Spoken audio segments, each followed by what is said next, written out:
My mother checked my tongue every morning before I was allowed to eat breakfast. I didn't think it was strange. I didn't think anything about it. You do not question the rituals of the kitchen when you are 7 years old and there is food on the table.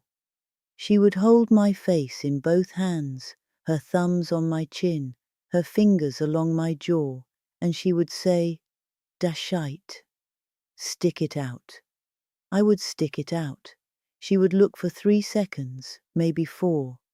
Then she would nod, or she would not nod, and that was that.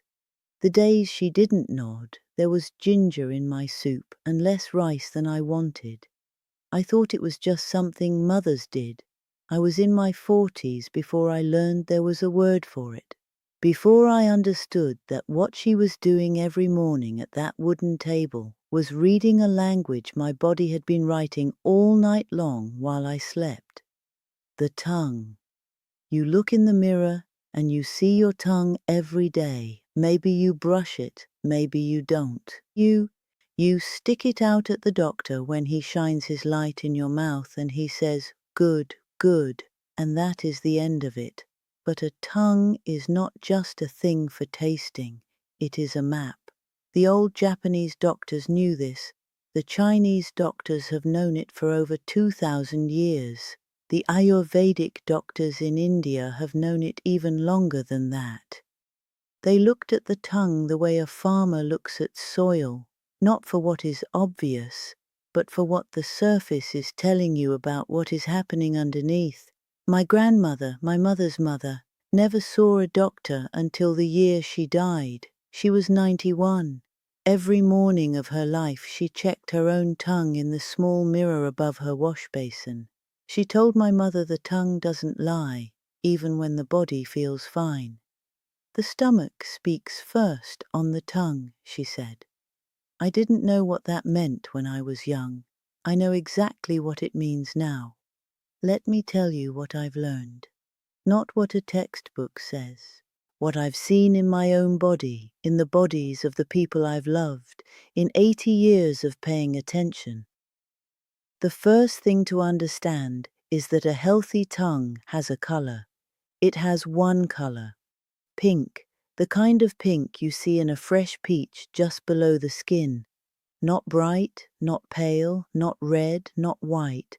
Just a soft, even warm pink. And there is a coating on it, thin as paper, whitish, almost like mist. You have to look for it. If your tongue is that color right now, in the morning before you've eaten or drunk anything, your digestion is probably working the way it should. That is the baseline. Everything else is a signal. My friend Michiko, we grew up 2 houses apart. She came to visit me about 12 years ago, and I noticed her tongue when she yawned at the table. It was red, not pink, red and dry, almost glossy. I didn't say anything. I didn't want to frighten her. But I watched her that whole week, and I noticed she barely drank water. She ate very fast. She was waking up in the night.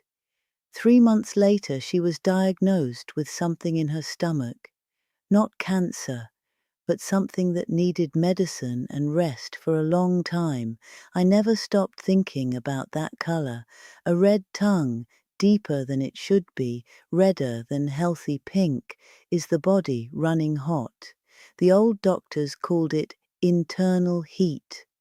The modern doctors have different words for it: inflammation, elevated acidity, irritation of the gut lining. The tongue fills with blood differently when there is heat in the digestive system. The surface becomes more saturated. Sometimes the edges go red before the center does. The edges of the tongue, the very tip and the sides. Those correspond in the old medicine to the liver and the stomach. If those edges are inflamed looking, dark pink, almost crimson, you pay attention. Not panic. You pay attention. I learned this the hard way myself years ago. I was not sleeping well. I was eating too quickly because I had small children and there was never enough time. I looked at my tongue one morning and the tip was red like a small warning light. I started drinking warm water with a slice of ginger every morning before breakfast. I started sitting down when I ate, even if it was only for 10 minutes. 2 months later, the color had softened. I know what that sounds like. I know someone will say it is a coincidence. Maybe, but I am 80 years old and I have had no diagnosis in my gut, and I believe the ginger had something to do with it. Now, the coating, a thin, light coating on the tongue, is healthy. It means your digestive system is producing what it needs to break down food, the enzymes, the bile, all of it working quietly. But when the coating gets thick, thick like paste, white or yellow or grey, something is not moving. In the old medicine, they called it dampness or stagnation. What they meant was this: food is sitting too long, the gut is sluggish, bacteria are building up in places they shouldn't be. The modern word for some of this is dysbiosis, an imbalance in the microbiome. When the bacteria in the intestine are out of balance, one of the places it shows is the tongue. The coating becomes heavy. Sometimes it has a smell. My mother-in-law, God rest her, had a tongue coated yellow-white for the last 10 years of her life. She didn't connect it to anything. She also had chronic bloating, gas, after every meal, and she was always tired in a way that sleep didn't fix. The doctors treated each symptom separately. Nobody ever looked at her tongue and saw it as one picture. I watched her suffer through things that I believe were connected, fermented quietly under the surface for years.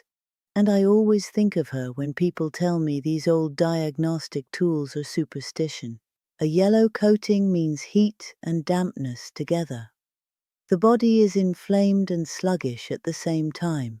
It often happens with too much sugar, too much alcohol, too much processed food, too much stress held in the body.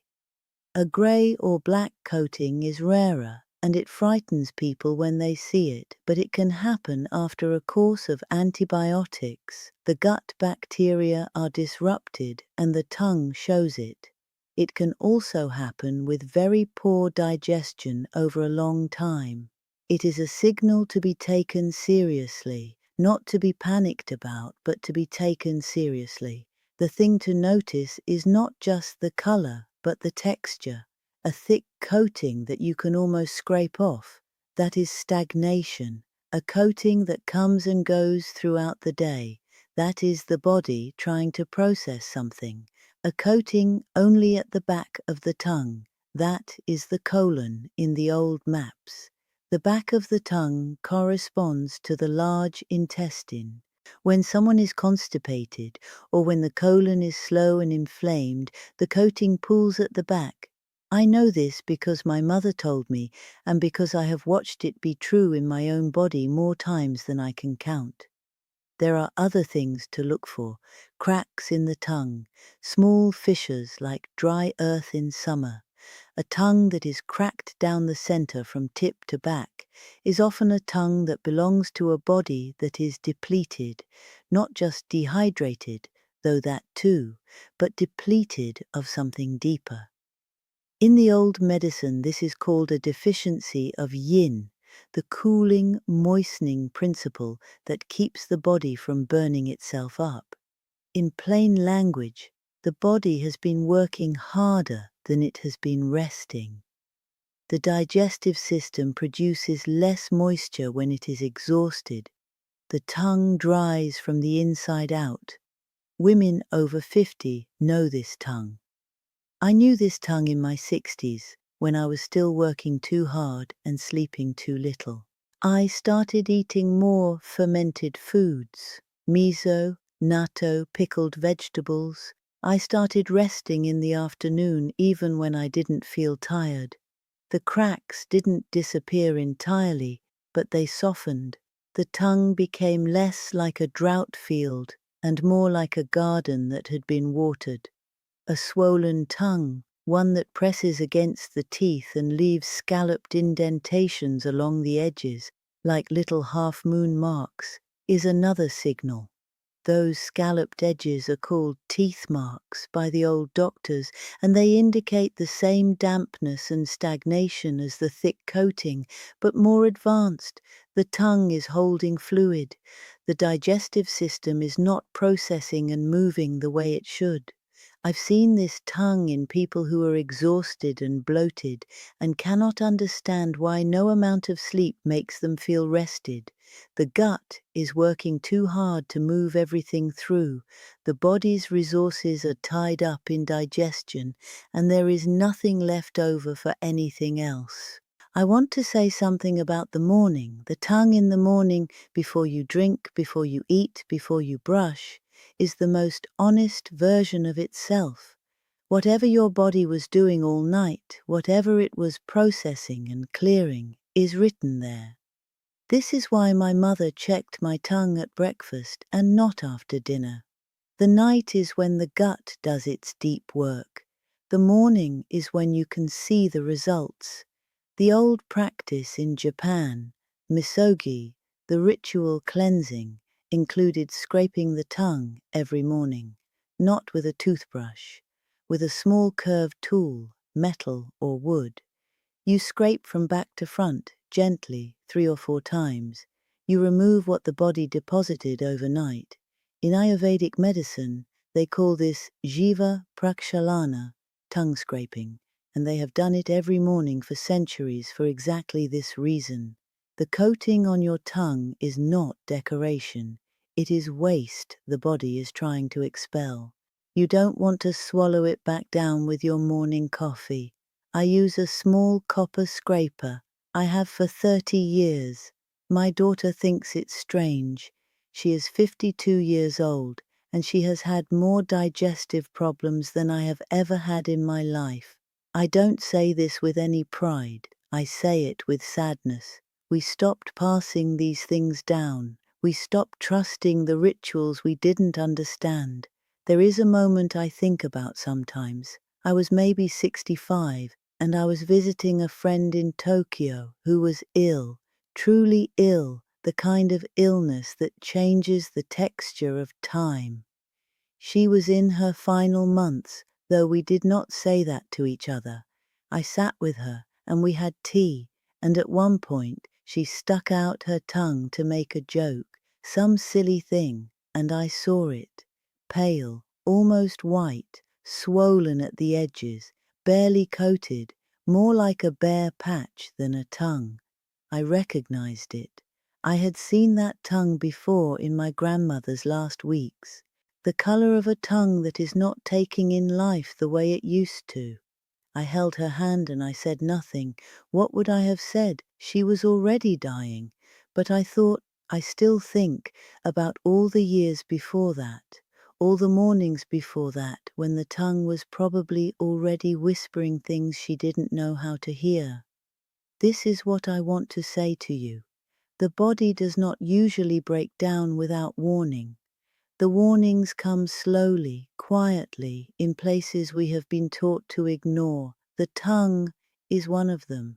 The skin is another. The sleep, the digestion, the energy at 3 in the afternoon. These are not random. They are a language. We were supposed to learn it. Somewhere along the way, we were told to leave it to someone else, to the doctor, to the specialist, to the machine that takes an image of your insides. And the doctors are important. I am not saying they are not. But the doctor sees you once a year, maybe. You see your own tongue every morning. You are the one who knows if something has changed. My mother checked my tongue, not because she was strange. She checked my tongue because she knew something I didn't know yet. That loving someone means paying attention to them. That the body of a person you love is worth reading carefully, even when they are fine, especially when they are fine. So this is what I want you to do tonight or tomorrow morning, before the coffee, before the phone. Go to the mirror, stick out your tongue. Look at the color. Is it a warm pink or is it pulling toward red or white or pale? Look at the coating. Is it thin and light, or is it thick or yellow or absent entirely? Look at the edges. Are they smooth and clean, or are there little half-moon indentations where the teeth have been pressing? Look for cracks. Look at whether it feels dry or moist. Look at the very back if you can, without gagging. Just look. And then look tomorrow, and the day after. You are not looking for a diagnosis. You are learning the baseline, what your tongue looks like on a normal day, so that when something changes, you will notice. My grandmother lived to 91, my mother to 87. They both checked their tongues every morning until they couldn't get up to do it anymore. I check mine every morning. It takes less than a minute. It has told me things over the years that I needed to know. Start tonight. Just look. I'm going to go put the soup on. It needs another 20 minutes maybe. Sit with this for a while.